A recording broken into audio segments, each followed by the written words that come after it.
Divorce dad, single dad, divorce dad, single dad, Peter G Show.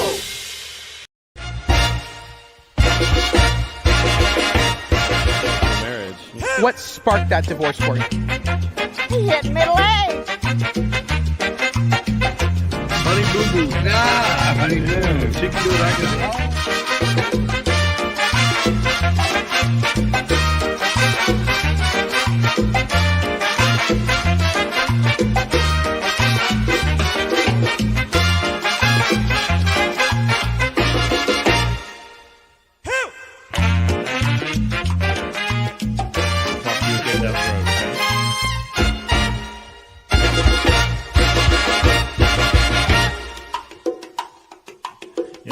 You're blessed. Yeah.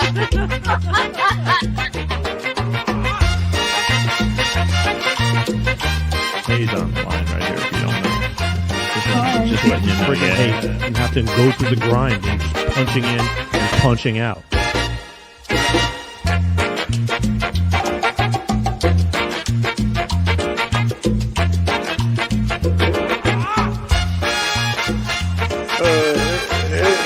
This ain't good.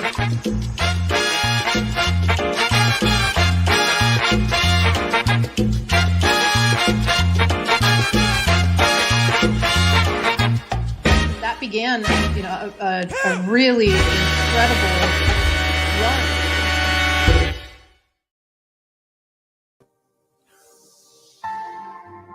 Peter's here. It's that time again. Ladies and gentlemen, Sunday, coming at you. I don't want nothing coming at me. But here comes that music coming at you. It's the official. Gentlemen, start your engines. How the hell is everybody? Can you hear me now?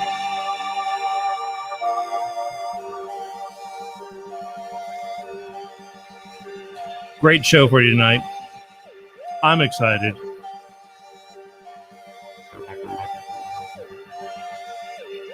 I want to thank everybody for letting me vent a little last week. It's not easy being me. And I mean that.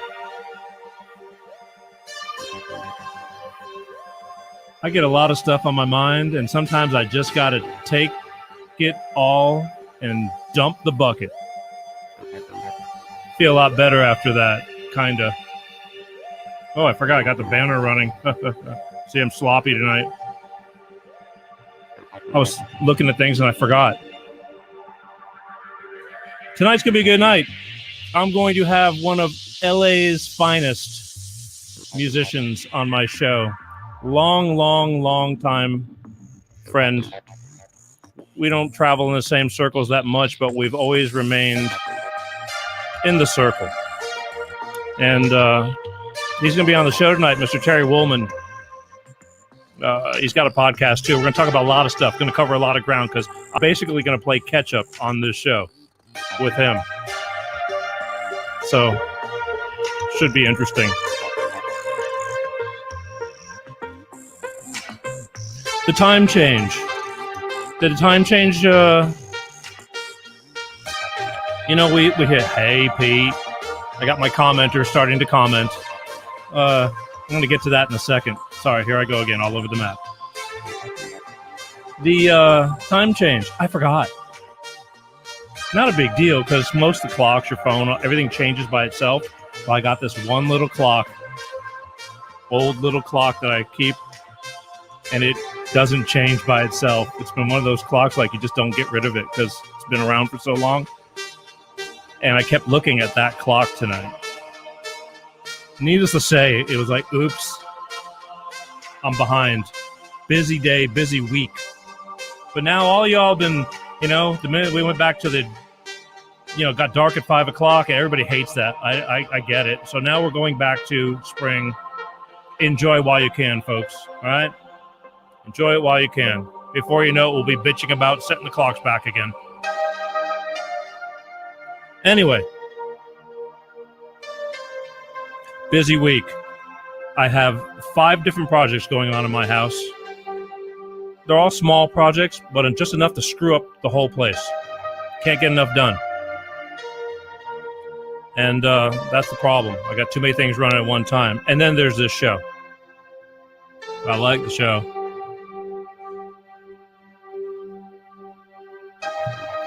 Speaking of the show, I want to tell you real quick, because I could not be here if it wasn't for my beloved Bolt Energy. I'm going to have Pepsi and myself tell you about the show real quick, and then we'll get right back. So here you go. Hey, everybody. Peter G from the Peter G Show and my friend Pepsi right here. Hey, we're here to tell you today about my beloved Bolt Energy. Bolt Energy. Bolt Energy. Electrify your senses. Did you know that, Pepsi? I did not know that. Yeah, electrify your senses. Bolt Energy has no preservatives. No preservatives? No, and it's enriched with antioxidants and vitamins. Antioxidants. It's a cleaner energy drink. Cleaner. That's right. Nice. And, a couple little tidbits you might not know, because Yes. I don't talk about it very often, but the Apollo mission, man on the moon. Man on the moon. To the moon, Alice. Bolt Energy. Moon. That's right. Electrified. That's right. If you would have looked in their storage bins, what do you think you would have found? Bolt Energy. Bolt Energy. Ask for it in stores, Bolt Energy, and tell them the Peter G Show sent you. How's that? Hey, Peter G. All right. Peace out. Love you guys. Peace. That's right. Love you guys. Always love you guys. Very thankful, appreciative. Bolt Energy, I'm appreciative of them. They know what I do, and they still support me. How's that? Go out and get you some Bolt Energy if you can't find Bolt Energy. And I'm screwing this up again. I'm just in auto mode. But if you can't find Bolt Energy, go to www.drinkboltenergy and ask the Bolt Energy people. Say, hey, where can I find this Bolt Energy Peter G speaks of? And they'll tell you. They're new. They're growing. It's not easy, folks. Nothing in life that you want, is easy. Well, some things that you want are easy. Going to the store and getting a six-pack, that's pretty easy if you have the money. But if you're going to do that, you might as well get some Bolt Energy, because that'll give you a little bit of get up and go, so that way you can do stuff. But I do like beer, too. Anyway, Bolt Energy people, the workout fanatics. The reason why I really was digging Bolt Energy is because no preservatives. Go find that in an energy drink. You're not going to find that. And number 2, I'm going to crack the can open real quick, away from the equipment.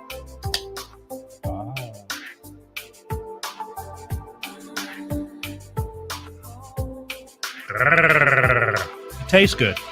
I like it. Not a big giant can. You don't have to drink 40 million ounces. And you don't get all jacked up. It's a natural thing. And a lot of people go, I don't really feel nothing. You know what? You felt like going and doing what you were going to go do before you didn't feel like doing it. And there's no crashes and things like that. So it's a big deal. It's all natural. And that's the way these guys roll. And I dig them for it. Bolt Energy. We'll talk about it at the end of the show. But thank you, Bolt Energy, for allowing me to be here. All right. Quick couple of housekeeping tips. Tips. When we say housekeeping, things about this show that have been happening, going on. And then we're going to get to Terry. I'm just finding out that while we're doing this new version of this show, we changed the format and how we live stream. Paul likes Bolt Energy. And this is my point that I'm getting to. A lot of people have been commenting on the show, and you can comment, because we're on, like 5-6 different pages. YouTube, 3-4 different Facebook pages, LinkedIn, all that kind of stuff. Live, when we're going live, I just finally figured out, because people were like live commenting while we're doing the show, and I'm going, I don't see your comments until after the show, and I don't know why. Well, I know why now. One word. Well, it's a compound word. Facebook. Facebook's got, they just continually screwing. That's why I left going direct to Facebook. That's why I'm asking you guys to go to YouTube and click the subscribe button on the Peter G Show, because I don't know what's going to happen in the future. But for right now, we're still there, and I want to still be there because I love my Facebook people, but just playing it safe. But the thing was, I just now found out if you're on the Peter G Gisella's page or the Peter Gisella's page, or I can't see your live comments. I'll see them after the show, and I always do. I look for them, but I couldn't figure out what was going on, and I just figured it out today, or it was just told to me that Facebook won't allow it. The only way you can talk to me live via text comments is either go to the YouTube channel, Peter G Show, and then you can comment live, or you go to the official Peter G Show page and comment live. And those are the only two I can see. The other ones, they just won't allow it. Now, I'll see them after the show, and we get to you within a day or so. I mean, it's hard. There's a lot going on, but I do get to you, which gets me to one more thing before I bring Terry Wollman on. Just got to get this off my table. I get a lot of IMs, and I love you guys. I do. You guys are my favorite lurkers in the whole wide world. There's no other lurkers I would want more than you guys. And I mean that in a loving way. But you know what I'm talking about. You guys don't call in. You love to watch the show and say, Peter, I love you, but I'm not calling in. I want to just watch. Cool. Totally cool with it. So you email me and you IM me and leave me messages and stuff like that. The thing is, I can't get back to you phone-wise that easily. Okay? It's just hard. I can't. I'll give you an example. Drum tech buddy of mine. We go back from the old days. Worked together for years. He's out here in LA. He's been a drum tech to the stars. He's retired now, kind of, sort of. I guess all the whole music industry's retired. We're going to talk about that with Terry. But the thing was, he texted me in November, or called me in November. I missed his call. November passed. This is a guy I've known since I was 17 years old. A couple of years ago. And I text him later on. I go, hey, man, sorry, super busy. I'll get you a call when I finally get to sit down and things like that. But long story short, everything's the same. Nothing's changed. Well, I haven't called him yet. And I really do feel bad. That was November. But he's my friend, and my old friends understand. It's a hustle. I'm busy. I'm tired. I talk all the time. I love it, but I have responsibilities, and it's just hard for me to get on the phones and be talking. Business, I got to take care of. My daughter, I got to take care of. But chit-chatting sometimes, it's just hard. I love you. I do. But if I took every call that, and called you back, I'd never have time for this show. So just saying. Tell me what you want to talk about. I'll get back to you in a short text or something like that. If it's extreme, we'll talk. But just letting you know. I love you. I do. Very thankful for each and every one of you. It's just hard. And now I'm not big shit or nothing like that. But I'm telling you, there's enough of you guys, and there's only one of me. Speaking of one of me, Terry, you ready? All right. Get your game on. Get your game on. Get your game on. Ladies and gentlemen, listen, tonight I wanted to bring on, we've been batting this around and I did, Dan, I got your email. We'll talk about that, but I appreciate you doing that. See, now that's what I mean. It's, they told me you left a message and then I had to let it go. We were in show mode. Okay. Terry Wollman, friend since the early 90s. I had moved here. And we're still in the same circle, kind of out of the circle, but we're still around. And finally, we've been kicking this around on and off for probably a year. And finally, I said, you know what? We need to settle this up. I want you to come on the show. And he said, gladly. So without further ado, here's what we're going to do. I'm going to bring ladies, and let me see what I can do here. Sorry. I should not be looking. And there you are. Hey, Peter. Yeah. We did it. We did it. Look at you. Yeah, I dressed up. There was a time when I'd show up in a suit and people would look at me and go, how was court? Right. Right. Did you get off? Yeah, yeah, exactly. It's good, I mean, that's a stone cold truth. But Did you get to keep your daughter? Right. Hey, that was stone cold truth. Yeah. Yeah, I know. Anyway, ladies and gentlemen, I want to introduce my friend. I'm telling you, we met in the early 90s. Yeah. Early 90s. And the way we've been able to stay in touch is because you haven't disappeared, nor have I. Right. you know, and that's a cool thing. But you send me these great Christmas cards every year with you and your daughter, which I love. They've mellowed out quite a bit since the old days. Yeah, but I love them. I look forward to them. You know what? And again, and I told you that was the big deal. Is like your address, because I've lost some people that I love very much too, like Dean Parks and all these guys that like were on the list because we cross paths all the time. Right. And but when you change addresses and all of a sudden it like goes return to sender, no forwarding address. Mm-hmm. You know, and then there's like, it used to it whittled down from about 500 cards down to about 180 cards now. And because you've always maintained the same mailing address. I've kept a mailing address. I got a P.O. box, like a business address when I first moved here, so that I had the feeling I might be moving around. And I wanted to have something stable in my life. So I'm that way too. I believe in consistency because I don't owe anybody any money. And it's like, not that anybody's knocking down my doors, but if you wanted to find me, same email, same phone number, same, that kind of stuff, because I don't know. I'm wired that way. It's really important to me. But you've managed to maintain. Now, again, I have not physically seen you in God knows how long. Yeah. I mean, in person. Right. But we've maintained an acquaintance and through especially social media and stuff like that. Mm-hmm. It's always like, okay, I see what you're doing. You see what I'm doing. Right. I follow your show. Yeah. Right. And vice versa. And that's the whole thing. I'm going, wow, has life changed? Right. Hasn't it? Because when I met you, you were music director for the Byron Allen show. Mm-hmm. That's when I first moved to LA. Right. Right. I did that for a little over 3 years, I think. Okay. And he still has a show going on. Yes, he does. I see him late night because when I'm flipping channels and it's like, wow. And a lot of people going, well, who's Byron Allen? Well, I mean, this guy's been around and he's lucky enough to see he's still working. So God bless him. Yeah. Great. But the thing was, that's what you're doing. You're a musical director for that show. You had a band. Yeah, I had a great band, late night talk show. Yeah. And that was back in what, 92? We started in my very first talk show that I did before that was The Late Show on Fox. The band was Jack Mack and the Heart Attack.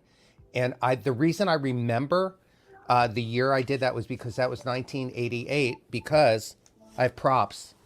1988 when I put out my first album. Yeah. And so a lot changed in my life. And, I put this album out. I was on the radio for the first time. And I got this call to music direct for a late night talk show with another band, Jack Mack, who I loved. And so I love the band too. Yeah, me too. So I did that for a year and got my TV chops as a music director. And then a year later, I ended up getting called to do the Byron Allen show. So I believe I started in 90 and we did it for 3 years. I moved here in 91, like April 91. I probably met you the later half of 91. Mm-hmm. And I was like, I didn't know. I really didn't understand the name game until I moved here. And me neither. Who played on what albums and this kind of stuff. I didn't realize how important it was. But let's take it back even further. Let's go to Terry Wollman. Where are you originally from? How the hell did you get here? And how did you get your start? Because people don't know you, but you're a pretty, you're an A-lister. You're a jazzer, right? I mean, that's pretty much where the genre you're in. But I consider myself a pop musician with a jazz background. That's how I feel in my heart. But my albums have fallen in the in contemporary jazz world. Guitar, okay. So let's go. Let's take it back because I don't even know this stuff. I've never even asked you this. Didn't care. It was like we just knew we were living in real time. Well, how did Terry Wollman, start everything? Born and raised in Miami, Florida. Miami. So I was exposed to a lot culturally, sonically, influences from world music, which I didn't realize. I mean, I wasn't really paying attention. I remember my early references were R&B references, Sitting on the Dock of the Bay. That's the kind of stuff that I was drawn to musically, like a moth to a flame, actually. So I was really into R&B music, and of course all the pop and rock and that we all grew up on. And and back, like I grew up in the late 50s, early 60s. So the thing is, music was not genre based on radio. That was the coolest thing. Like you would hear James Taylor, and then you would hear Sly and the Family Stone, and then you would hear Cream, and and then you'd hear David Cassidy or whatever it was, and or the Monkees, which were actually really great pop tunes. So anyway, I was exposed to a lot of that. I played various instruments as I was growing up. I started on guitar. moved to piano, drums. You didn't know that. I played drums for, well, I didn't play drums. I studied drums for about 2 years. I had no idea. No, we never talked about that. And then clarinet in junior high school, which was not my forte. Okay. And then, but kept piano and guitar and piano is my thing. And I was writing songs back then. But I was also I was in drama and creative writing, and I ran track. I was either outdoors, living a Florida lifestyle. My dad was a phys ed teacher, so we were always on our bicycles and swimming and water skiing or whatever, outdoors. So you were like a prince. You played everything. You could play everything. Yeah. I never had thought to compare myself to Prince, but yeah, I'm a multi-instrumentalist. Because I had no idea. Again, I was going to ask you the biggest thing when I say multi-instruments, I see you play a lot of nylon guitar stuff. Right. What do you like? Well, the thing is, I think when I met you, and I want to ask you, did you use like Valley Arts guitars? Was that you? Yeah. Okay. I had a Valley Arts endorsement, and I love those guys, and because they built amazing instruments, but also they were the first people I met them through Abraham Laboriel and Bruce Stone, and of course Larry Carlton was playing their instruments. Okay. But the thing is, they were the first company that I worked with that said, tell us what you want, what you're looking for in an instrument, and we will give that to you. We will, if we don't have it, we'll make it for you. Right. And I said, I don't know. Nobody's ever asked me that question. Yeah. And they said, well, then we'll start by you describing what it is that you're looking for, sonically and playing wise and everything. Right. And then we'll give you, they started loaning me guitars, and they said, they'd give me 2 or 3 guitars at a time to take home and use in the studio and use on TV. And then they'd say, let us know what you don't like about it. Right. And we'll just keep whittling away until there's nothing you don't like about it. And that'll be your guitar. Or I have 2 guitars. One of them's on the wall behind me, the black one. I think there's yeah. There you go. Let's see. Oh, there it is. Okay. Yeah, that's my Black Valley Arts that Really? you used to see when I was playing on the Byron Allen show. I don't remember. Yeah, exactly. But I just, for some reason, I never heard of Valley Arts. Guitars, because again, it was an LA thing.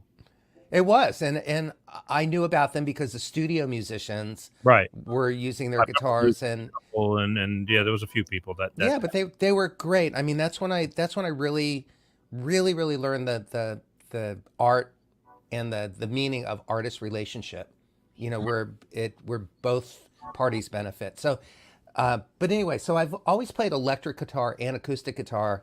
I'm really fond of acoustic guitar, and you had mentioned Dean Parks earlier. Yeah. And Dean, who's an amazing guitar player, it always encouraged me. I met him in 1981 when I moved here, working with the Crusaders, with Joe Sample and the Crusaders, and Dean basically really encouraged me to not only be an acoustic guitar player, because he said there's thousands of people who play electric guitar who are great. There's not a lot of great acoustic guitar players, and we need more. Really? Yeah. And he said so, and he goes, you're good at that. He said also, he really encouraged me to really focus on being a strong rhythm guitar player, because he said most people can solo. Not that many people know how to come up with a rhythm part and really just lay it down, lock it in. As a drummer, the value of just groove, just groove in a part, and playing the song. Right. Playing what's needed for the song. So, so it really sort of set me on a path the path that I moved out here to be on. By the way, I didn't just move straight here. I went to school in Miami, and then I moved to Boston and went to Berkeley and got a degree in arranging. Oh, wow. See? Yeah.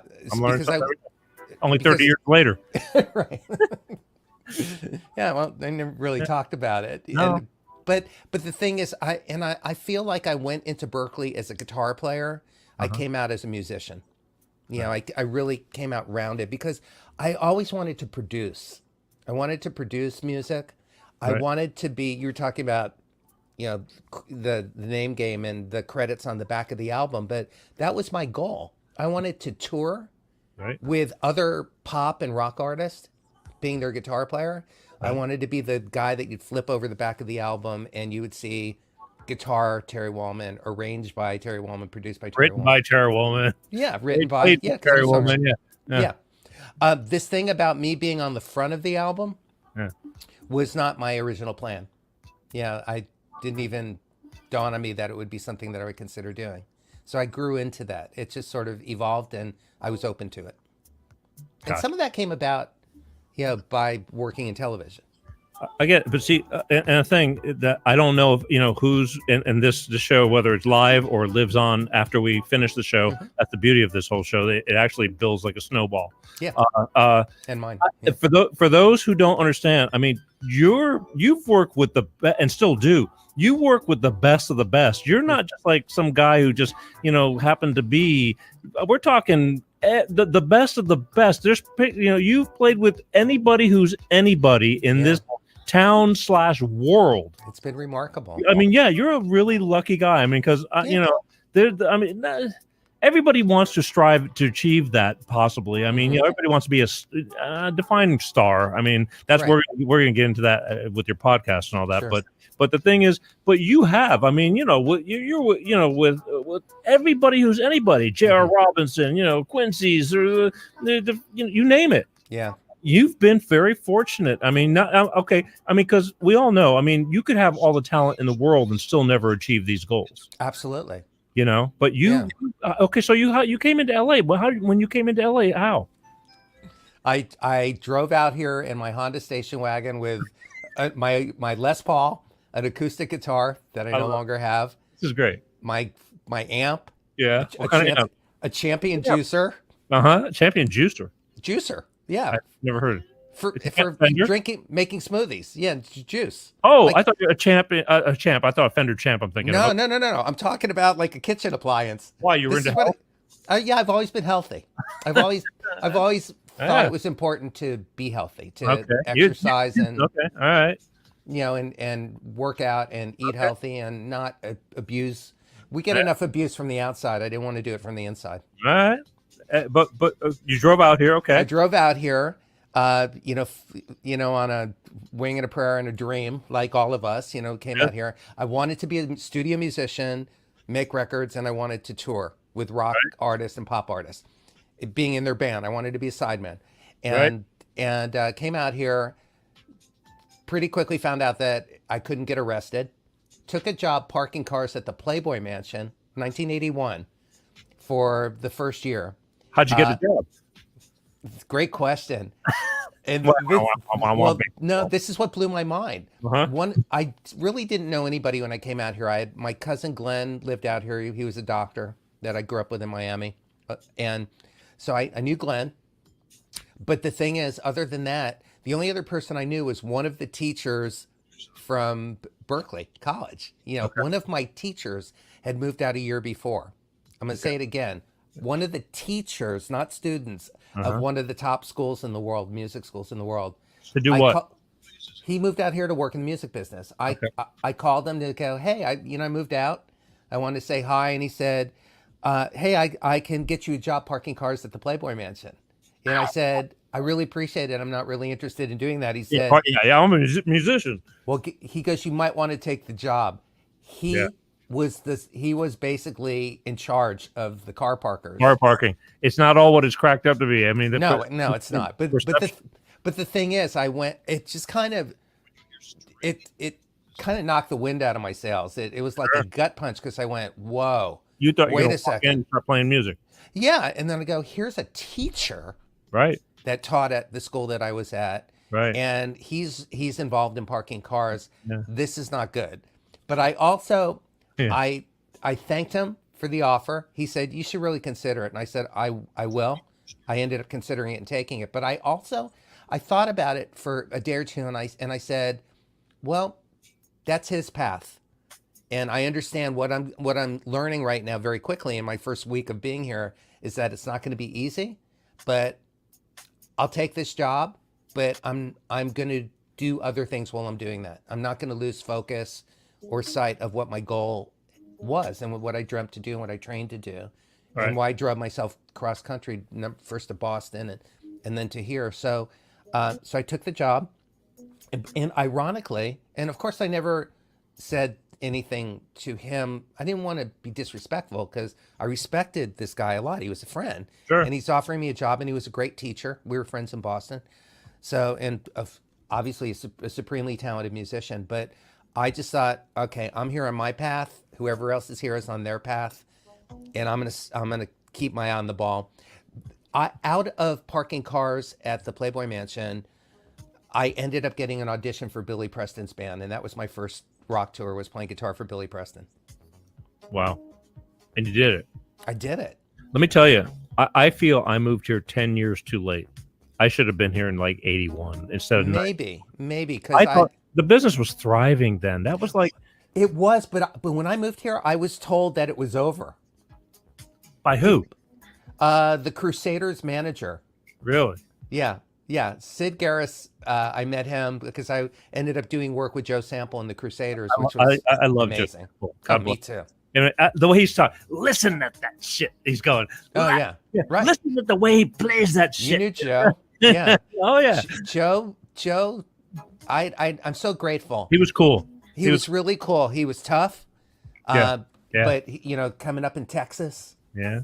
And playing playing the Chitlin circuit with the Jazz Crusaders at the time, with like fence between them. So because when people were throwing bottles at them, that's a good old boy. Yeah, absolutely. Yeah. But and I remember Joe going, this is where I learned how to really play, how to make people get up and dance, because we'd get the shit beat out of us if we didn't do that. But anyway, it was a Crusaders manager who, when I met him, he basically just said, "Why'd you move here? It's over." And he actually went on, and I saying, "This is what are you going to do? This is a waste of time. You missed it." And it's like, no, I can't help how old I am. This is how old I am. I grew up, I went to music school, the best in the world, and now I'm here and I'm ready.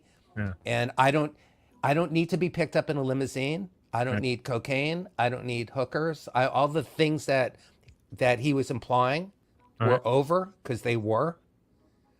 That's not what I came here for. I came here to play music with the best people in the world. So, so everybody I know, you, Kim Bullards, all these people, they're all 10 years ahead of me. Right. And it's like, to me, the business was, even Dean Parks, the Southern California Hang, Mark Goldenberg, all these great musicians. Yeah. It seemed like that if you had talent, though, it was a wider, like in the late 70s, 78, 70, and if you were talented, there was room for you to step in and do something. That's right. And now, no. There's not even a business. Well, there's a business. Yes and no. I mean, in a way, it's full circle because of social media, YouTube. Yeah. There are artists, Jacob Collier, for example. Like, if you don't know him, look him up. But I mean, he's this young guy in his 20s from England, and he started doing YouTube videos a few years ago. Now, different way of making it now. Yeah, but he's pure talent. Right. There's a lot of talent out there. But he got the attention of Quincy Jones and a lot of people, and Herbie Hancock, and because as a writer, the residual income was the shit. I mean, right. I mean, David Pace. I remember when I was doing stuff with him. Right, you were working with Toto, and and I was, and it's like we were laying down tracks for a Scandinavian artist that I was doing stuff with David and JJ John Jessel, and I remember they redid like Dune, the movie Dune. They digitized it, and some orchestrator used it, and I go, or Puff Daddy is like, yeah, it's another $5 million in residuals. Right. What I mean? Those days are gone. Yeah. Something they wrote 30 years prior or 25 years earlier that was still generating income. Now all that beautiful music, I mean, great stuff, talented to make the stuff. The money's not where it was anymore. You can't really rely on it. Right. Oh, absolutely. No, it's everybody's got to have a side hustle and be multitasking or open. Not even a Playboy Mansion to park cars at anymore. Right. I looked into it. I needed the job. Yeah. Yeah. Look, it was an eye opener for my first year. I saw a lot, and I learned a lot, and it wasn't very glamorous, because we were the help. You were shit. Yeah, they just parked the car. and you still have everybody's got, you have to believe in yourself, and you're thinking it's like, what the hell am I doing? I'm be a musician. This is just a side hustle. This is just something I'm doing. People ask you like, what do you look? When I met you, I had to get a job when I first moved here. Right. Yeah. I was delivering your gear. That's right. You were doing car gigs. That's how we became friends. That's not because my old drum tech, Mike Bessinger, back in the day, he started out doing that before he became drum tech to the Stars, Whitney, and all the people. And he's like, don't worry when you move here, because he moved here 2 years ahead of me. Right. Because as soon as you get here, he says, don't worry, I got a job for you. You'll get a job. And I needed income. I brought money with me, but I needed to do something. But I came with $1,000 that didn't last very long after I, like a down payment, for the a deposit, a futon. As a matter of fact, I had to decide between a futon or an answering machine, and very quickly I realized I'm gonna sleep on the floor for a month because I have to get an answering machine. That's a lost. I missed a Spinal Tap commercial because of my answering machine. Right. Yeah. But the thing is, futons, those are a thing that word is lost. I mean, right. I had thought of it since everybody had a futon. Right. Wow. This is great because I'm learning stuff I never knew. But something, Peter, you're talking about, if you had come 10 years earlier, but the thing is, the people that were my mentors in a sense, or the people that were doing what I wanted to do when I was in high school, that were already touring and playing with, the Bee Gees or, major rock groups or things like that, and doing recording sessions with Eric Clapton and all those people. Because growing up in Miami, I Criteria Studios was there. I saw Fleetwood Mac would roll in. I would see a lot of, I'd get glimpses of what it was I was dreaming to do. But the thing is, hearing the stories from those people, like you're listening to mine right now, it was even my perspective.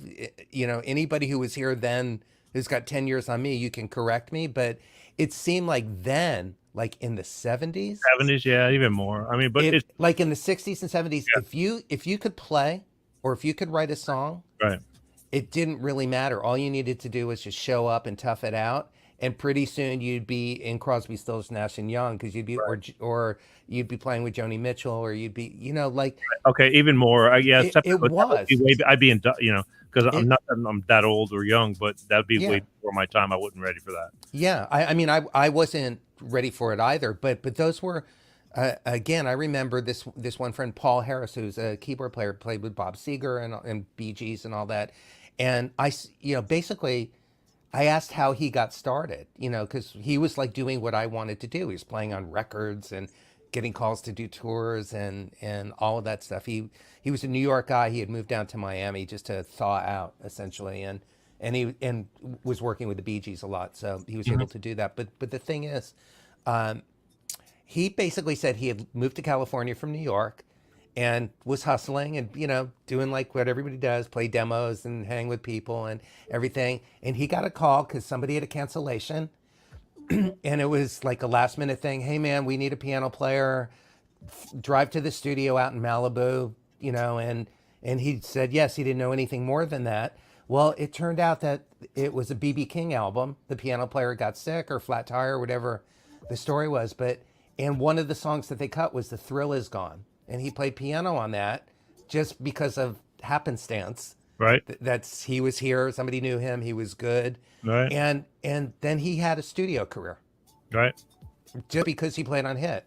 When you were in Miami, there was no Miami Sound Machine? It hadn't quite started yet. I mean, really? You missed it? I missed it. Yeah, I missed it. You could have been that could have been you.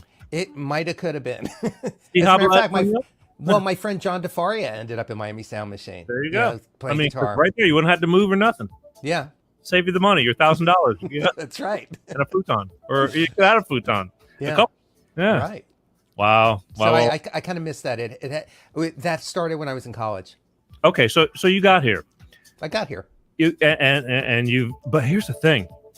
Yeah. All these years, you've managed to maintain, which is not easy, and it. I mean, because let's face it, there's guys like real quick prior to the show, you introduced me to your wife real quick, right? Yeah. Melanie. So I'm thinking about it after we hung up, and I'm going, why the hell am I having you on the show? She's way prettier than you. Oh, of course, yeah. And then you said that because I know that she sang with Barry Manilow. I used to see a lot of posts and stuff like that. Yeah. I didn't know Aerosmith and John Joe Mayer, Joe Walsh. So you got a lot of people. as a woman.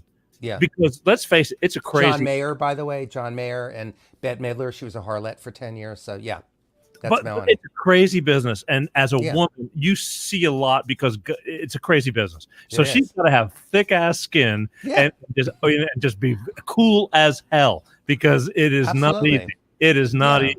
But No, I and- thought about that after we hung up. I'm going, shit, dude. I'm going. She's like way easier on the eyes. I mean, Absolutely. And I'm Yeah. talking to Terry. No, I'm kidding. But that Yeah. anyway, that was funny. The thing is, you've maintained. Yeah. You've hung in there and and you've managed to keep things going. And my question, because there's been a drop. Never mind the Oh, COVID. huge. We're going to get to that. But the business dropped. Yeah. How do you maintain? Versatility. I know you're up there, and because you at least it's like everybody calls because it's like they trust you. No, see, you're saying Yeah. that No, maybe- not everybody calls. I mean, there's an interesting thing too. When you become an artist, Yeah. when your picture's on the front of albums and they see you on the radio and on the Billboard charts, Yeah. or when I was music directing those 2 late night talk shows, people think either you're too busy, you're not interested, or they can't afford That's you. my problem. That's my problem. Yeah, right. So which was really odd to me because it's like, I never was more interested or available or Right. able to do it. And I think that here's the truth. If all I did was play guitar, if I didn't know how to Right. songwrite, produce, arrange, conduct, be a podcast host, be a mentor, a teacher, if I was being limited thinking and just said, no, I'm just this, I wouldn't have been able to survive. I happen to love doing a lot of these other things, but I'm also open and willing to do some things that I might not love, but being of service, or things that might lead to getting back to what I really, really love doing, which is playing these instruments behind me and writing music. And Which brings me back to the guitars. I've been seeing a lot. I see you playing a lot of nylon string stuff. Like classical or nylon string. So what is your favorite? I mean, what electric, acoustic, or nylon? I love them all. Okay, I get. I really love playing electric guitar. I really love it, especially just like R&B and funk and pop music. I music directed for Wilson Phillips like 25 years ago. I don't get or to so. see you do that much anymore. No, I don't get those calls. That's the same thing because I always wanted to play with Randy Jacobs. Yeah, He used to do the Bone Shakers. that's right. I love the Bone Shakers. Yeah, Funky as hell. they're great. I And love them believe it too. or not, for a white boy, I have a good foot. Yeah. And I always wanted to play because I'm going. He's like their pocket is like, and he's very demanding on drummers. He really. And the thing is, I never got the chance to go do that. But the thing was, like, don't judge this book by the cover. I swear to God, But I never get to do that stuff because R&B is like one of my favorite things to play. But I just never. Yeah, me too. But Me too. I don't And- see it. I see with like recently you released a few things. You're Yeah. flopping that E string. That E string is flopping in that video. That's right. Oh, that's right. Yeah, That's an E string, right? it is. Yeah, It okay. is. I mean, I'm looking at him going, are you slowing that thing down or in the video or is It just was tuned down. okay? That's why I did that. It looked like it was bending. It was just like going past all the other strings. Some of that just kind of happened with the filming of it, which was a surprise. Okay. And we thought, well, that's kind of cool. It is Okay. kind of visually. It caught my eye because maybe it's a musician thing. But I'm going, look at that. Yeah. Look at that string. How Yeah. Joe Sample. Look at how he flops that thing. Yeah, I was hitting it hard. But so as far as like I love playing R&B and pop music. So for me, electric is just it for that. However, I would say, and I love nylon, of course, as well. I really love nylon, but I would say steel string acoustic is probably where maybe I that might be my forte. Okay. Just because again, I love, by the way, I also really love it. And the reason is because there's nothing to hide behind when you play an acoustic guitar. It's wood and metal or wood and nylon. There's no effects. There's no effects. There's no delay, distortion. Right. It's you and a guitar, and it's demanding and revealing in a very interesting way. Gotcha. And which is interesting because you mentioned this video and this new album that I did. Yeah, I checked it. Which is called Cassini's Last Dance, and it's something that I was actually right before COVID started. I had started a new band album, with full rhythm section and horn arrangements and the things that I typically do with electric and acoustic guitar and a little bit more energy with who? With John Robinson, Jr. Yeah. Luis Conte on percussion, Yes. Abraham Laboriel, and Will Lee on bass. Will Lee was in from New York. Okay. I mean, you're just on different tunes? Different songs. Okay. Yeah, because Yeah. I was saying I started it. Right. Greg Manning on keyboards and myself on all the various That's, I mean, string it's all the instruments. A-listers. I mean, Yeah. it's like you have that, you can call them and they'll come a running. Yeah, but that's what I moved out here to do. So like I did that on my first record. A lot of people do, but it just doesn't always work out that way. You're right. know what I mean? You're right. But That's the ultimate goal, but it doesn't have to be that way. you're right, and I don't take it for granted. I'm extremely grateful. Yes. But and part of what I'm grateful for is that the friendships that I've developed, like you were talking about, you and I being friends for a long time. Right. All of these people that I just mentioned that play on my records, we're Right. friends. We've developed a really strong Right. friendship and bond, and I don't take that lightly. It means the world to me. Right. Gotcha. So I'm playing with my friends. They happen to be, some of them, the best Yeah, they musicians just in the happen to be- world. Yeah. And and by the way, ultimately, when I create, because I produce and arrange, I come in really organized.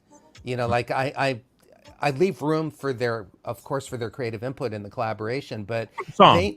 yeah, absolutely. But they know that I'm gonna have a point of view, that it's not gonna be a mess. The charts aren't gonna be a mess. The songs are gonna actually have melodies, that you walk away singing, hopefully. And Right. so it's, it's a good experience for everybody. They enjoy it too, and I really enjoy them. So I know, but you're still able to go do that. It's not like, come on over to my garage, we're going to record this stuff. You're in Capitol Records, you're in Village, you're in these like major studios that have been able to have that budget to go do that kind of stuff, which is, again, the stuff people dream about. It really is. But by the way, part of that is a lot of those things I've always had a studio. Even if it's like a corner of my bedroom, Sure. With the TAC 3340 tape deck, at the beginning where I learned how to record, back in Boston. But so even here, this room that I'm in right now, this is my writing and mixing. Yeah, sure. Well, But the thing is, I save money by being able to have my own studio to get these projects started and ended. I begin them here, I end them here. Okay. But I mean, again, you get Nathan East. I mean, I love playing with Nathan. It's incredible. Nate was in my TV band. I know, that's what I'm saying. It's like Yeah. the biggest of the big. I mean, who hasn't played with Claptons and Phil Collinses and I mean, and that's your circle, and It that's is. you have a lot to be. You're blessed. Talent is one thing, but again, there's lots of talented people that could never ever get to that point because it just didn't work that way. For whatever reason. So it's But I'll tell you another thing. Like I feel like I've taken sort of the long, slow road. It's been I've had I got my Billy Preston tour in the first year and then came back and I thought, here we go. And I couldn't get arrested. That's why I started a band. So the thing is, one of the things that I am proud of is that I've developed a reputation of people knowing that I respect and take care of the people that work for me and with me, and even if it's detrimental to me, even like doing TV shows, sometimes you have to or touring, Wilson Phillips, or whoever, you got to stand up for the band. If I'm the music director, right. Even if I take the heat, I got to stand up for the people that are playing with me and for me. You touched And on I'm willing something, to. but you touched on something that the minute, because I've had those moments in my life, a lot of them too. All of a sudden, things are escalating, and you think it's okay, the wheel's going, and but it's not nonstop. When Right. it's over, you're on to the next thing if you're lucky. If you're lucky. If you're lucky. And I got advice from, I forget who it was, but it was another A-lister musician years ago when like I was down in one of the valleys. Yeah, like after it's like, wait a second, I was touring with a major, like the Fifth Beatle. Yeah. Don't you know, what? Yeah. What's going on? How come I'm not like getting called for right. the next audition? I didn't expect it to be handed to me, but and I wasn't even hearing about the auditions. And you know, one of my, or being on TV and then not being on TV and then getting another show and the thing is, what was pointed out to me was that to not worry about, you know, when there's slow times. It's changed because it's mostly slow times now. Tell yourself that when you're living it. Right. But he said it's the nature of being an artist, and they're use that time. He goes, don't waste that time. Yeah. Don't make yourself sick. Still hustle. Still go, you know, get out there and go listen to bands and do all that stuff. But use that time to recover, to take care of yourself, to write, to practice, to improve your craft, to learn another instrument. Go learn banjo, add mandolin, add cavaquinho. Living in the moment, though, you're just kind of look, I remember times when I first, you know, this was really in the early days when we still had actually wired telephones, and picking up that phone to see if the dial tone was working. Right. It wasn't ringing. But I've done that, Peter. I've done that. I'm going, hey, you know what? I just want to make sure it's working because nobody's calling me. Because it was the beginning, you know, I'm dialing out, but nobody's dialing in because I showed up to LA and, you know, people, I mean, and I'm very blessed again, because I've had people that when I moved here, I started making friends ahead of time because I was regionally touring, but I was meeting people. I met Greg Fillinganes back during the Michael Jackson's Bad tour because I grew up in Pensacola where they were that Civic Center became a really popular rehearsal place for the big stage, like when they're moving all the for tourists to start. Instead of going to CBS or Fox or Sony Studios and using a soundstage, they were coming to Pensacola. It became really popular, and they were trucking it in and figuring it out, and they'd be there for 3 months. And so I started meeting people, you know, and I go, hey, I'm going to be moving out to LA, and so I was gathering up my whole thing. But just because you're here, it's like, hey, yeah, great. But they're trying to hold their own at the same time. Yeah. Look, it has really changed. And even for the people that are the AA listers, the ones who are always on tour with somebody, which none of us are right now, or, you know, getting the calls for Emmys, Grammys, every major artist, it's slowed down for everybody. So, and in every genre, you know, pop music, rock, punk, you know, hip hop, maybe not hip hop, you know, but certainly, you know, in the contemporary jazz and all that stuff, you know, it's leaner. It's leaner for everybody. Very. So, yeah. I mean, it is. But that's the thing. But here's look. And now we're in COVID. And the thing that's really remarkable to me is that we're all not just out on the street homeless right now. You know, because I can't keep up with everybody, but not everybody. I mean, a lot of people are moving. It's hard. People are moving out of New York City. They're moving out of LA, selling houses, downsizing. Sure. But the thing is, it's, you know, somehow through the grace of God and all our being tenacious, everything that we do, we're survivors. Somehow we're all making rent or mortgages and keeping food in the fridge right now, and it's kind of miraculous. I don't even know how we're all doing it, but we, most of us are we're figuring it out, and it's not easy, you know. And add to that, just trying to not get sick, you know, to stay healthy. That too. So it's a rough time. Look, okay. See, this is what I knew. I knew this night was going to be because there's so much history, you know, going on. Okay, so we got to fast forward now because otherwise it's going to be a 4-hour show. No, well, the thing is, I don't have a producer right now, so it doesn't really matter. Nobody's like going like, come on, move next. But that's okay because this is good stuff. Yeah. Okay, so let's fast forward. You made it through all this time. Here we are. You started this, and this is what caught even more because the social media, Facebooks, YouTubes, you know, Instagrams, this and that. Terry, you went on to starting, not only do you do what you do and you're still doing that, but you found the time and said, hey, I want to start a podcast. Which is, you know, I'm telling you, the minute you start putting audio in, if you want to complicate your life, put visual and audio and visual together, then you're going to live my nightmare. But I've done some of that too, so Okay, I know. yeah, Deep respect to you. yeah. I'm going to tell my creditors that. Right. So the thing is, so you got a podcast, Making It with Terry Wollman, because you Yeah. have access to every friggin' greatest musicians in the world, and they'll more than likely say, "Sure, Terry, I'll come on your show." Yeah, around the world, it's true. You know, I interviewed Jean-Luc Ponty in Paris from his living room. You know, and I was There you go. here in this room. There you go. It was And amazing. technology has changed, Right? And that was what we were talking about now. Like the new lead singer for Boston, did a song, a tribute on YouTube, and got picked up after the unfortunate mess that whole thing. It's a different world now. I mean, I remember when I first moved here, seeing these long lines for Ozzy and Cher. She'd do these cattle calls, Right. and it was all bullshit. It was all pre-staged bullshit Right, because they knew who they were going to take. They But already had the drummer. They made it because it was PR, the way it was.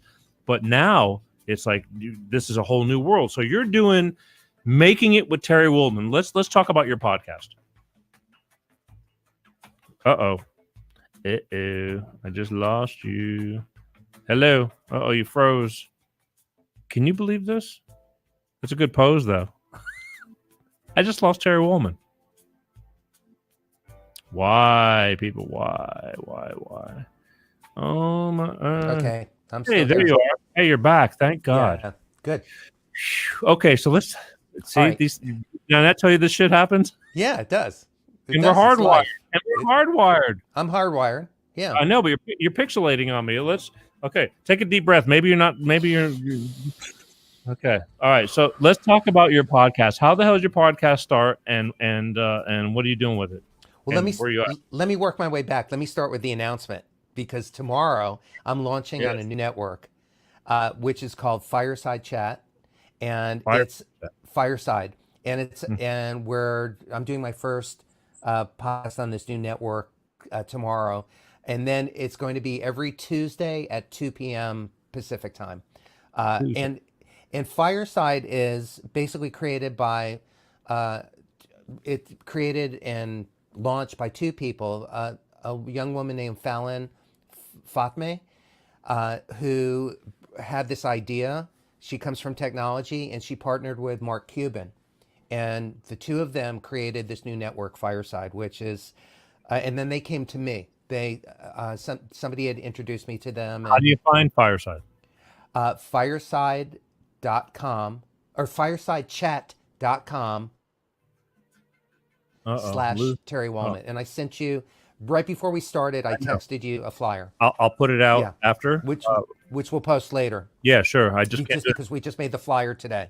Yeah, I'm just trying to keep you online because I'm losing. You're very pixelated right now. This is the pros and cons of technology. Let me just check my. You want me to check my connection? Let me just double check. I mean, there's not much we can do about it, whatever it is. But all of a sudden, everything just started getting twirly, and I don't understand it. But keep going. So what have you've been podcasting? Where you been? I have. So anyway, starting tomorrow, firesidechat.com / Terry Wollman. But I wrote this down because I didn't remember. On August 3rd, 2016, I did my very first podcast of Making It with Terry Wollman. The new show is called Making It. What year? 2016. Really? You've been doing that long? Yeah, and we have. Where have I been? I don't know. I'm just not paying. You've been busy raising your daughter. Doing your show, fighting the good fight. Yeah, all of us. But my I've broadcast over 150 episodes with some pretty remarkable people. My very first guest was Melissa Manchester, pop artist, singer songwriter.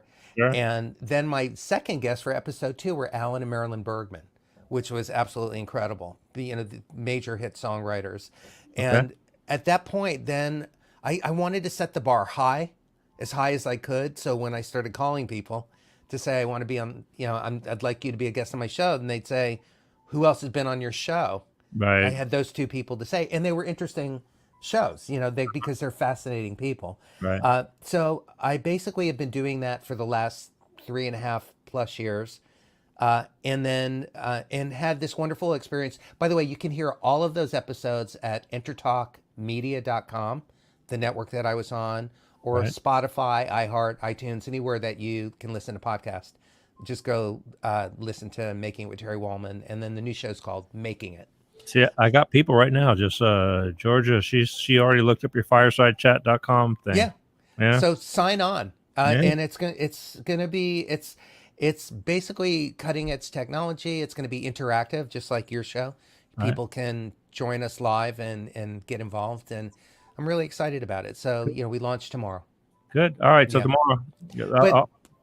But I've had I'm a curious person. I know you are as well, and so I've kind of had a front row seat to being able to ask questions to people who I think are amazing, having amazing lives and not wasting their lives. I don't mean that they're just famous, but they're creating remarkable lives and doing their best to stay healthy along the way. Not just about the work, but No, I get it, but Yeah. but it's part of the whole. We got everybody. I mean, I got friends, and so do you. And a lot of them have okay, enough is enough, and I want to live now. But we were a lot more bulletproof when we were younger. Let's face absolutely. it. So it's just part of the whole deal. I mean, I have no regrets. I mean, but it's getting hard now to just. We were talking about this yesterday about walking and stuff like that. So, Right. just trying to get a little bit of something in. Mm-hmm. Yeah, but it's not that easy. I mean, It's not, but you have to do it. I have to do it. I think it's really important for all of us. So, Right. so that's how I started a podcast. It was always not always. It was something I had been thinking about. I thought it'd be cool to host a show, maybe an NPR show or something. Just because one of the things that for me, and I think for you too, because I've seen your show, it's also. Well, I'm still here, right? I still said yes. Yeah, right. Some of it is about mentoring. It's about sharing information, about what it takes. Even the questions you're asking me, it's like, how are you getting by? Stories. Yeah, we share stories. How are you right? You share the story, and everybody has a story. And Right. I think one is I want to share the stories of people that I respect. Many of them who are my friends, some who are not, who are just doing fascinating things with their life. Right. Not all in music too. Sure. Some actors, some business people, CEOs of companies. I found out the CEO, Tony Van Veen, CEO of Discmakers, was a punk drummer. That was his thing. Right. He came up as a punk rock drummer. Sure. And now he's runs one of the biggest, companies in the music business right now, and he's a really cool guy. I met him at where we were both mentoring for Taxi, and an A&R group, right? So we were there and we met, and Taxi. I forgot that was like I used to see that in the Music Connection magazine. Right, but that's one of all the side hustles that we all do. Like I worked for Taxi for a couple of years, screening music and giving mentoring, giving feedback, and I was sitting next to some pretty heavyweight people. Right. Like hit songwriters and producers and and doing all that stuff. So I think, being open to doing things like that is important. But that's how I started my podcast. It was the end of 2016. And there's also some great video podcasts that I've done. Like for my 100th episode, we went to Capitol Studios and I interviewed Al Schmidt, the legendary engineer producer. Love him. Yeah. And we filmed it at Capitol. It was great. Right. So you can find that on YouTube and various places. See, that's the thing. I think it's all about the stories. I mean, look, Right. Since I went live, I mean, my biggest thing started out, Steve Lukather, Right. Instead of having a music interview with him, which everybody thinks, Yeah. and he's pretty big on my YouTube, and he's probably the biggest. Mm-hmm. Looking for another one of the many millions of how he played an E pentatonic, chord, and it's not. Yeah. I talked to him about his personal life. It's a great interview. I loved it. You saw it? I sure did. Well, Absolutely. thank you. You know what? Because he was so philosophical about everything, and he opened up, and because believe me, I've been in many places with him in the world, and I heard the stories, but I actually got to live them. And he says he's well documented. He was one of those guys who, but God bless him, he's not an idiot. He's a smart guy, and talented. But the thing was, he opened up enough to say, hey, yeah. Because he's a rock star, so to speak. He's one of the biggest of the big, but he's human. and we Sure. all have problems, and we all go through the same stuff. And most of the there you go. We're going to get to that right after this. I'm getting ready. I'm warming you up right now. So just get you're kill. Well, no, I got to just come into the web. Right. So he said things, but in a very philosophical kind of way. And most people's comments were like, "Wow, I wasn't expecting this, but it's so cool to see this guy talk about normal life, that he's just your average guy." I mean, That's why I enjoyed the conversation. Okay, then that's the thing. Yeah, you guys were two friends talking real about Because life. I knew his life, and I'm going, if he'll talk about it, this would be so cool, because people, everybody thinks that just because you're on a stage and this and that, like you don't have their kind of problems, and you do. Yeah. Right. And I've watched him twirl many. Before I even knew we weren't even really introduced, I saw him walk up to Andy Brower's and just spewing. He just was in one of those moods. He's you get what you get with Luke. You know what I mean? Yeah. Sure. So let's talk about Terry now, because again, before we go in deep, let me just finish this, because you had asked about acoustic guitar playing, and that video, and more show and tell. Oh, you'll if get this that. shows up. It'll show up. There you go. And what is that? This is Cassini's Last Dance. It's an acoustic album. This is a digital download card that I have. I'm signing them, sending them to people, because nobody can come to a show and buy a CD. So I did this, but I was encouraged. Like, I started this new album that we were talking about. How long ago? Got right before COVID. Okay. Not Cassini. I had started this other album with. Oh, I'm sorry. Yeah, we're all over the map. I apologize. Yeah. That's okay. I have no structure. That's all right. Yeah. So I started that, and then we came into a global pandemic.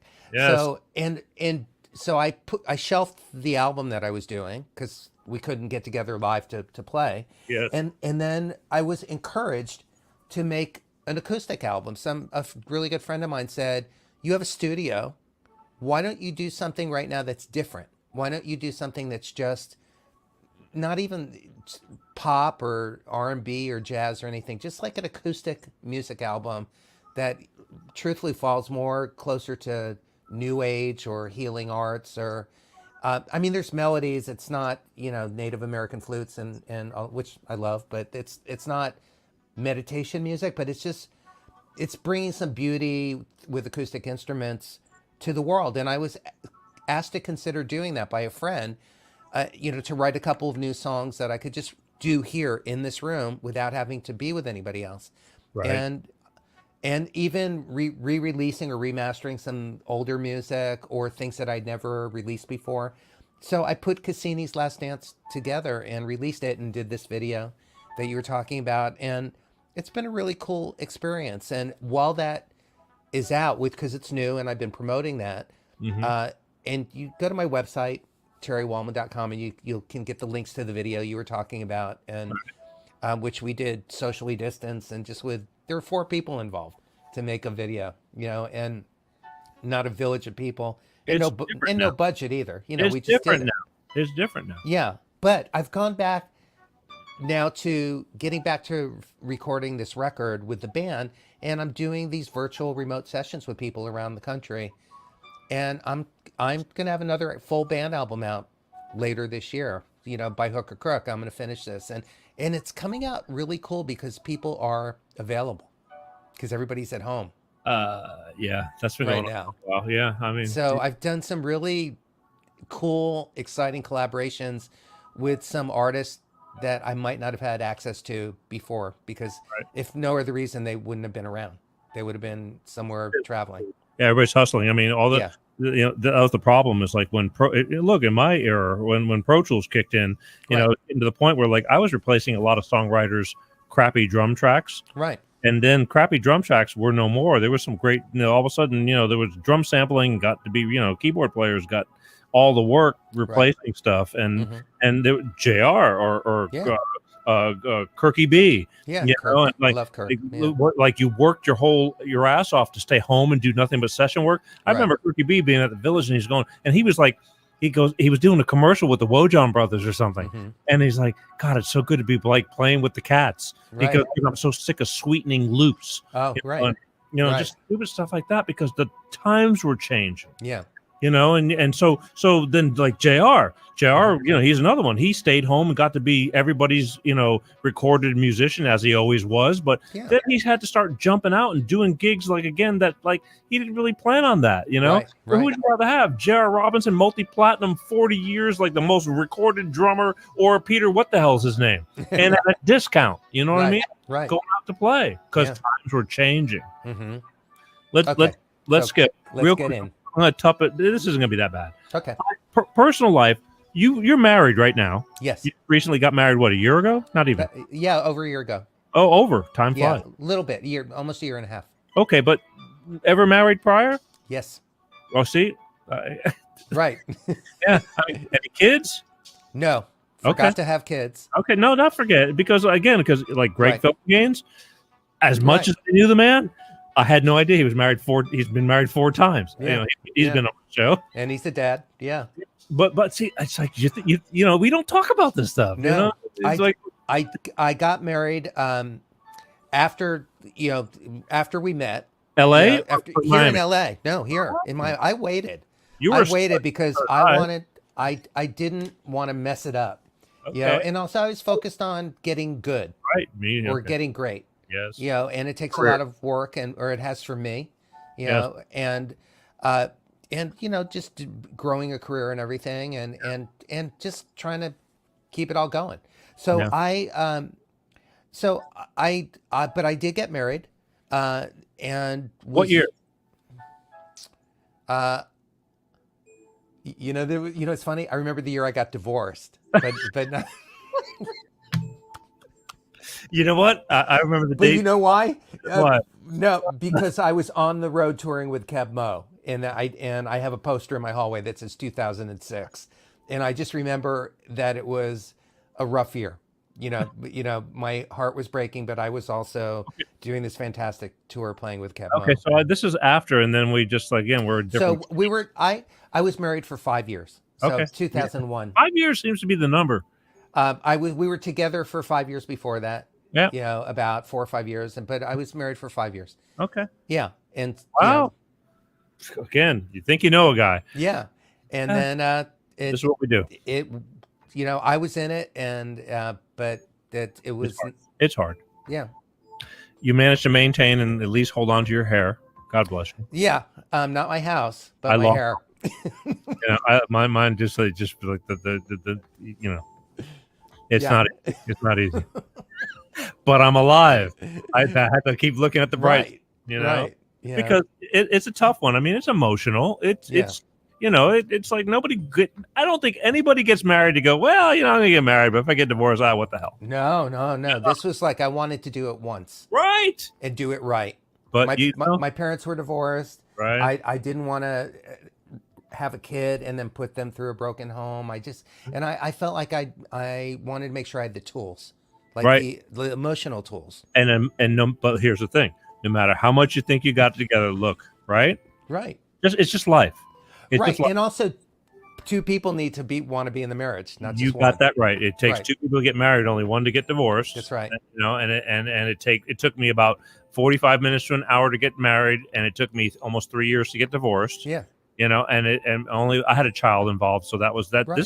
This is why I'm in this seat right now. I mean, it was all about that. I've broadened my horizons because I want to share stories. Because look, it just like we're talking about this. If anybody calls in and says, "Hey, I want to talk about my life," I'm in about that. Yeah. But the thing is, it's a big world out there. I just like sharing stories, just like this about the business. Mm-hmm. I thought about it. I'm going, you know what? We should talk about this because we go way back. And I was curious. I've just learned things tonight that I never knew. Not that it's a bad thing, but I mean, it's a good thing. It just made it that much better. Absolutely. And it's like, we're not going anywhere after this. It's like, we're going to keep on living on. Who knows? I mean, it tightens the circle even more. But the thing is, I had no idea. I wanted to know things, but even though you think you know somebody, Mm-hmm. it's like, hey, man, how you doing? You're in the studio, this and that. It's like, okay, got to go. See you later. Right. Yeah. I mean, I didn't know. And when you're going through that kind of crap, I'm sure you leaned on some of your closest friends. Because absolutely. Yeah, I did. And one of the things that was such a blessing was getting the call from Keb Mo just saying, I'm I'm on the road with Bonnie Raitt, and I was wondering if you might want to join my band this year. You know, and be a multi-instrumentalist, which I'd never done a utility outside of the studio. Yeah, you know, play slide and mandolin and keyboards and certainly electric and acoustic, and so it was really a great challenge to do, and I really I loved it. I absolutely loved it. Best tour I've ever been on in my life, and because of the two leaders, Kevin Moore and Bonnie Raitt. Kev Mo. But the thing is, one of the best things for me, just from a healing point of view, besides playing music, that's important. Well, absolutely. And you know, when your job is to play music and to stay healthy, you know, that's kind of a really cool job. And for me, it was great because I just immersed myself in that. And the thing is, when we would be on the road on the bus, a lot of times I would sit in the front of the bus, you know, in the shotgun, and basically, I didn't realize it until I just sort of observed it happening to me, that I was looking forward and not looking back. In other words, you're being physically in a bus, you're being propelled, you know, across the country, right? You know, and you see everything in front of you, and then anything, and you're leaving everything behind you. Bus driver. Yeah, but it was like metaphorically what was going on was also kind of created a really good shift of perspective for me. Well, again, your head has to be in the right place, because you can easily break down and ruin your career just from your divorce, because you could sink yourself. Absolutely. You drink yourself under the table, and they're going, "Oh, I don't want to work with this guy. This guy's he's freaking losing it." Right. Let me ask you one question, then we're going to move on, because I appreciate you touching on this, because this is what it's all about. It's like we're all just people. Who was your go-to people when? I mean, you know, like who did you lean on? I mean, like just family, friends. I mean, because a lot of family don't want to get even, you know, like much. My family was really supportive, but I wouldn't say that they were. They weren't the people to lean on for guidance. Right, they worry more about you know. They were worried about me, and they felt bad, and you know, and all of that, which is very important. A couple of friends, including Kev Mo, you know, we were friends, too. So, and you know, he was the one who suggested to me that I might want to start thinking about taking my wedding ring off. That kind of a friend. I've had that conversation too. That kind of a friend, you know. Right. Why are you wearing? It's over. Yeah. Stop. Yeah. And so, and I'm grateful for that. And so a couple of really good friends, female and male, for both perspective. And I had I went and got a really good therapist too. And to get through the disappointment and the anxiety that came up with that, and the overwhelm. Did you like the therapist? I love him. Okay. Absolutely. Sometimes you just don't know what you get. You know what I mean? Right. I got very lucky. It wasn't my first time having an experience with therapy, but it was, so I had put my toe in the water at various points in my life to deal with trauma and things, you know, that come up, you know, that need to be talked about and figured out. But the thing is, I think, you know, for me, but this was the best experience. I just got so fortunate in being introduced to this therapist. He was great. We really peeled the onion. I've met some therapists that are more screwed up than the people they take care of. You know, I've met a lot of them. And you're paying $150 an hour, and I say that a lot. But there's good and bad everything. Good and bad music deals. Good and bad everything. Yeah. So great experience. All right, listen. So awesome. Thank you for my people, because this is stuff that, again, it needs to be touched on, because it doesn't matter who you are, and I always bring that out. But here's what I've got for you. This is a little surprise. All my ex-girlfriends from junior high school. Yeah. So I've got a little footage. Okay. Of one of your don't ask me how I got it. Okay. But I've got some footage of one of your early bands when you started out. Okay. And the thing is, though, unfortunately, whoever was taking this stuff, you don't really see you. But you can see the headstock of your guitar. The thing, But the thing is, there's some things that go down in bands, and when that happens, I want you to explain it because you were there. I'm pretty sure you were there. Okay. And during while it went down, I can hear you're playing, and when you played, it started like drifting off into the horizon. But these are the typical things, and when you're starting out in bands, now look at your head is spinning. I could tell. I can't wait. I have So- no idea. Oh yeah. So I couldn't blow it up. It was very hard to decipher. But I have a clip because again, this is old. Okay. But I have a clip, and it was told to me that this is so some things went down between you know how it is with bands and stuff playing in your first bars and things like that. But I want, after you see this, I want your reaction. I want you to explain to me what actually went down during this. And okay, Can't wait. Don't mention it, okay? Yeah, Right. this is how I roll. But anyway, so I'm going to play this right now. So this is a typical one of you. Again, I don't know how old you were or whatever, but you got the bass player. So check this out and tell me what actually happened here, okay? Because I got a pretty good view of it. But here you go. Okay.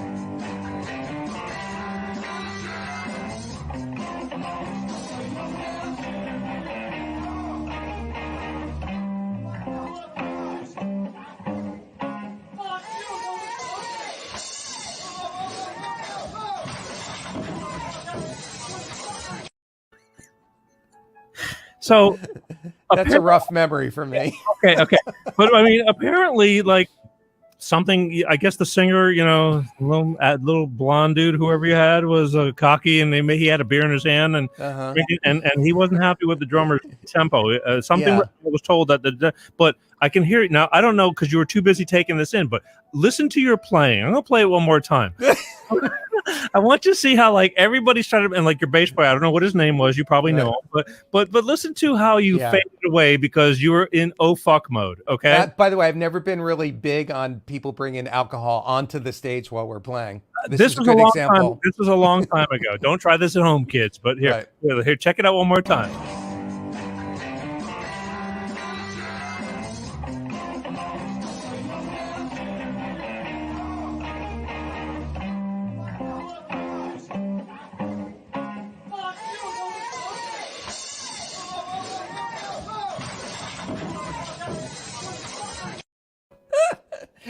That's hysterical. Care to elaborate? No comment. Dun, dun, dun, Yeah, dun, you could kind of hear the guitar slowing down a little bit. Yeah. Just so that I really don't have to explain this later. Yeah. To who? To anybody. Nobody watches the show anyway. What's the difference? I actually really wish I was there when that happened too. I've seen that.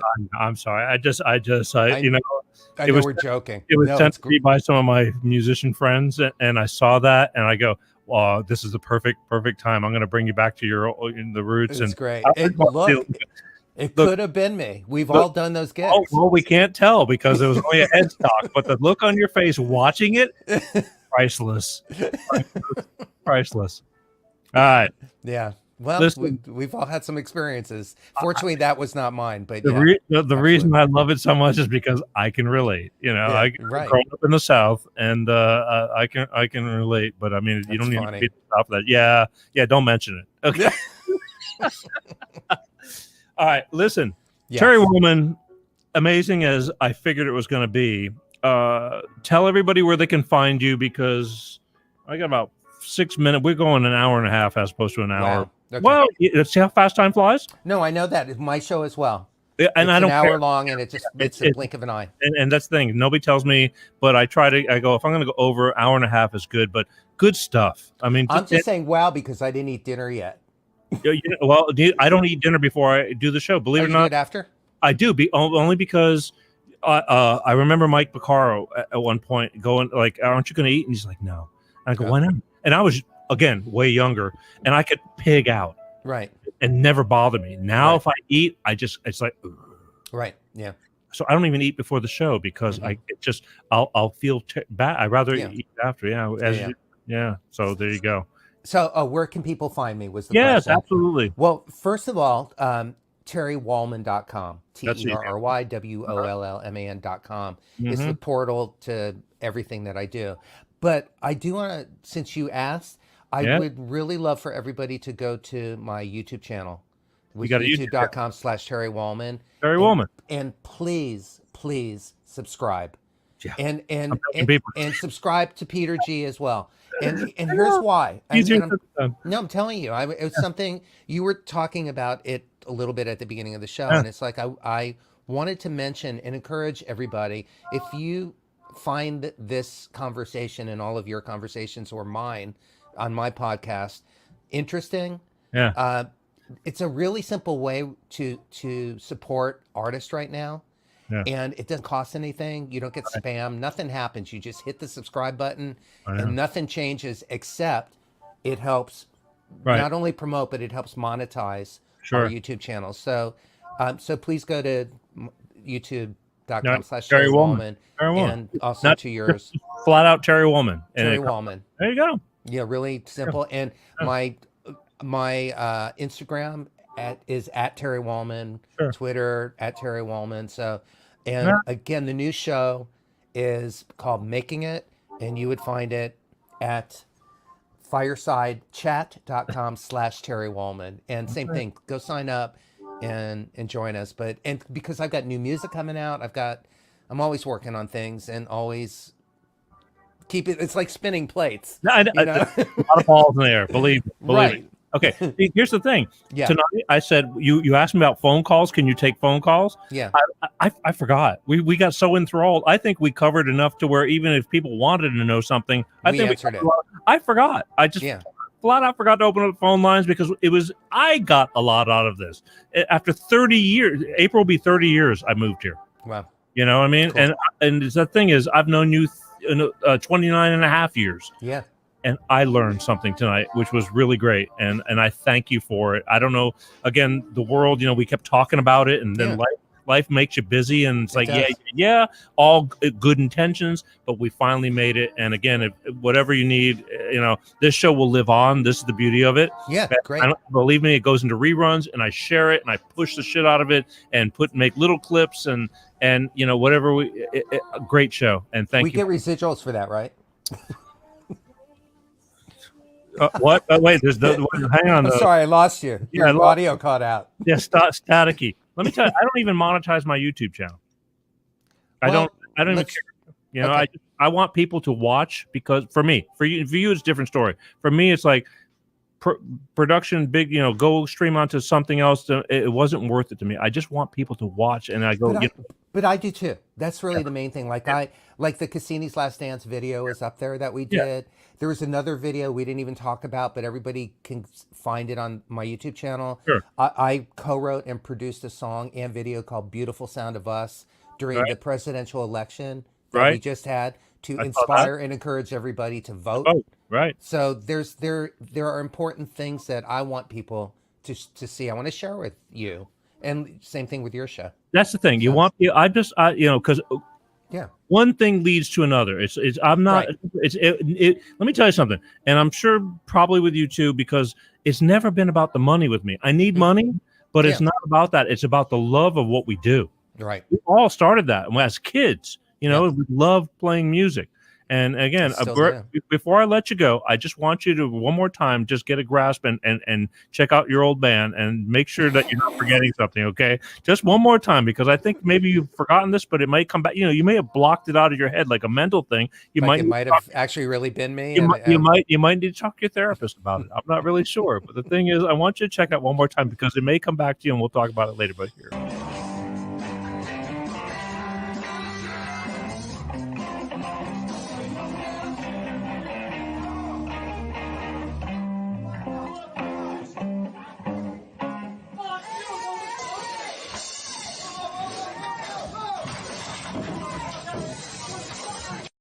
See, there's your headstock. I thought it said the arts on the end of it. I'm pretty sure.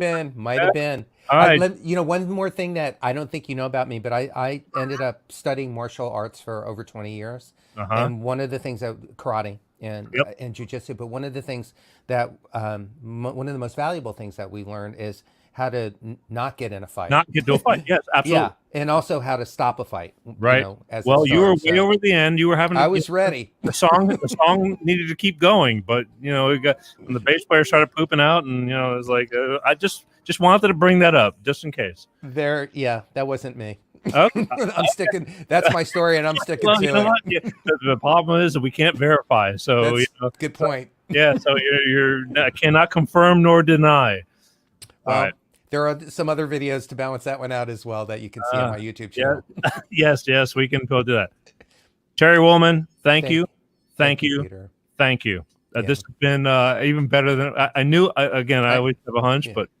but great show. And again, I welcome you anytime there's anything that you want to do. I mean, all you got to do is say. We just keep crossing paths, but everybody's busy moving in with their own stuff, Right. So it's kind of busy. JR, I want the JR because JR was the first drummer on Modern Drummer magazine that I ever saw, and I wanted to talk to him because I've known him for a long time too, kind of, but it's just like and life keeps going on. It does. People are busy. People are trying to survive. And I didn't know whether I didn't want to go like total music show and things like that. I just talk about life, but we're talking about life. This was trying to be a musical life that I think people will find interesting. Absolutely. And by the way, we were talking about marriages and life and everything too. Yeah. I really feel like with Melanie, I got the upgrade. I'm going to concur on that. In fact, maybe I should have her on the show next time because she's great. Seen stuff that probably do not, can't. It's again, being touring is quite an experience. Yeah, it is. We all know. But anyway, God bless you and thank you, man. It's great to see you. Thanks for inviting me on your show. I Virtual really hug. It is what it is. All right, so that's it. I'm going to push you all this week. Feel free to take anything you want from the whole deal anytime. It's always going to be up on the Peter G Show YouTube channel. But again, thanks for being you because, again, if we were not who we are, we would not be here right now. It's that simple. So absolutely. Obviously, people move on and never talk to each other. And see, I'm getting a lot of great stuff. People are digging you. So good. Thank you. Yeah, that's it. All right, brother. I'll talk to you down the road. We'll just I won't talk. I want to go and bring it out. Wait till I was going to talk about makeup tips, but anyway, that's it. Thank you. See you later. All right. Great to see you. Thanks again. See you later. Yep. Bye. Terry Wollman, cool, right? He's like this guy Terry's the guy, but it's not like he's there, but what I mean, there's guys that are in the media and all that, and big rock stars and this and that. He's a rock star, believe me. He's a rock star. And I was gonna just say, it's funny because we were talking about being on camera. From being on TV, you have makeup artists, you have all this kind of stuff. COVID, I don't have makeup artists, I don't have anything, and there's not a whole lot to work with right here. But the lighting, it's bright in here. We're talking about stuff, and he's like telling me what makeup, what powder he uses and stuff like that when he's got to do stuff like this. He goes, we won't talk about it on camera. I'm like, no, we should talk about it on camera. Why not? Because I've had to resort to go and just try to tone it down, and I know nothing about makeup. The first time ever getting makeup in a chair was in 1985 doing Star Search, and believe me, I look smooth. I mean, she freaking made me look flawless. Again, not a whole lot to work with here. All right, people. Hope you enjoyed the show. I really do. It's a long show. But you know what? A worthy show of doing. To me, it doesn't matter, We talk about good stuff. Someday I'll have to get cut down and cut the shows down, and they'll structure me and this and that. But that's the way it is. I want to thank Terry Wollman. You can find Terry Wollman at Terry Wollman YouTube, Terry Wollman Facebook, Terry Wollman Instagram, Terry Wollman. Simple. Really easy. Really easy. I want to thank everybody for watching the Peter G Show. We're here every Sunday night live on YouTube's, Facebook's, this and that. You can comment. You can write after the show. But if you really want to comment during the show and things like that, you need to make sure you're on the official Peter G Show page on YouTube and the official Peter G Show page on Facebook. I can't read the other ones until after. I can't see them. They just won't allow. Let me tell you something about the people that I put on my shows, so far to date. If I say they're friends and things like that, they're friends. I'm a very, very lucky guy. And I don't mean lucky. If you do well in life or you do good in life, I don't mean well. If you're a decent human being, you accumulate, you attract people that are decent human beings. I don't have asshole friends. They're not friends. I have I'm very, very proud of that. My daughter, sometimes she goes, I talk about people, I go, I can't tell you everybody I know. There's just too many. But I do know a lot of people. And I'm very thankful for that. It's quite a circus. Next week, I'm going to try to call St. Patrick. I don't know if those of you have watched the show through the years. I've had St. Patrick on the show for a little bit. Last year, he was not happy. Last year, St. Patrick was really, really pissed off because there was no St. Patrick's Day. So I'm going to try to get him on the phone and see if there's any difference that's going to happen this week with St. Patrick's Day. I appreciate everyone for tuning in. I want you to share, and please go click on the Peter G Show channel on YouTube and just hit the subscribe button. One click, and that's it. You're in. You don't have to fill out nothing, and it doesn't hound you or anything. I just want to build up the YouTube channel. I've had it for years, never pushed it. I used it as a storage bin. Now I want to start building it. I'm again, better late than never. I want to thank Bolt Energy. Bolt Energy, electrify your senses. Bolt Energy, cleaner energy drink, no preservatives. I thank Bolt Energy for allowing me to be here, helping me be here. If you can't find Bolt Energy, go to www.drinkboltenergy and ask the Bolt Energy people where they can find it. They're growing, they're new, and I like the way it tastes. It's all natural. It doesn't get you all cranked up and then make you crash real hard, okay? That's basically it. Again, my sincere thanks to Terry Wollman for coming on. And I'll talk to you guys. We'll be here next week. I want to thank everybody for watching. Comments. You can comment through the week. Just share, people. I'm telling you. Someday we're going to look back at all this and go, you remember when? We went over an hour and a half. But that's life. Life is full. All right?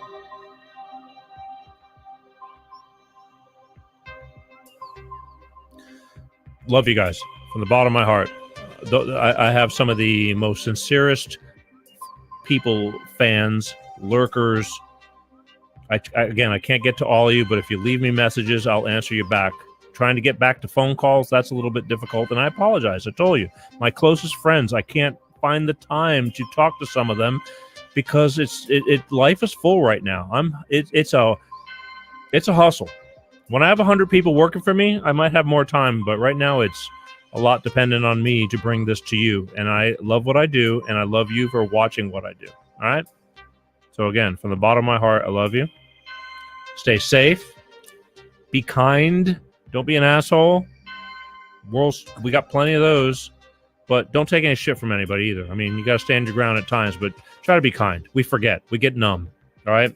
This is a world that we want to bring our children up. That's my biggest goal. I want your children to play nice with mine. And that's what I bring her up to be. But again, I'm very, very grateful. Love you guys more than anything. See you later. Marriage. What sparked that divorce for you? He hit middle age. Honey boo boo. Ah, honey boo boo. She can do it. I can.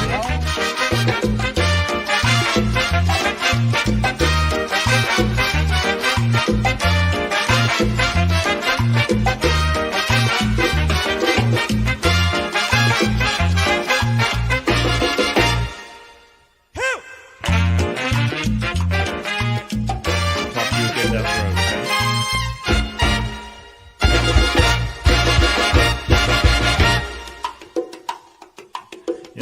You're blessed. Yeah.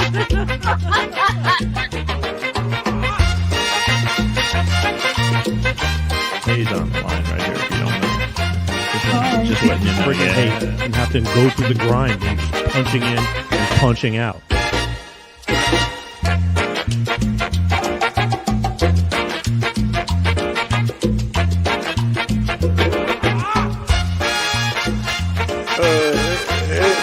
This ain't good.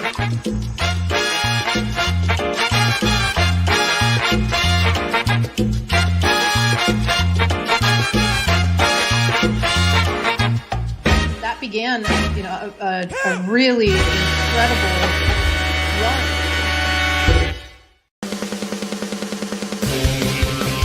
Peter G Show, Peter G Show, divorced dad, single dad, divorced dad, single dad, Peter G Show.